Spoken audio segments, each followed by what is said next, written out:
তো এইখানে আপনারা দেখতে পাচ্ছেন পাতাটা প্রায় কুকড়ানো এবং কি হলুদে ভাব হয়ে আসছে।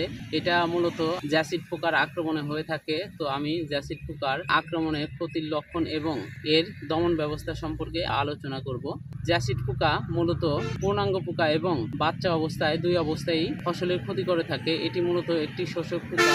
এই পোকা মূলত পাতার নিচের পিঠে আক্রমণ করে এবং পাতার রস চুষে খায়। এটির আক্রমণের কারণে পাতার রং হলদে তামাটে রং ধারণ করে এবং আস্তে আস্তে শুকিয়ে গাছের পাতা মরে যায়। জ্যাসিড পোকা দমন ব্যবস্থাপনার মধ্যে আমরা সবসময় জমি আগাছা মুক্ত পরিষ্কার পরিচ্ছন্ন রাখবো।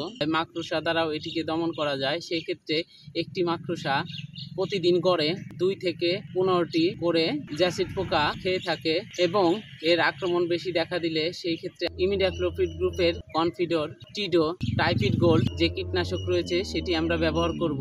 তো ধন্যবাদ সকলকেই।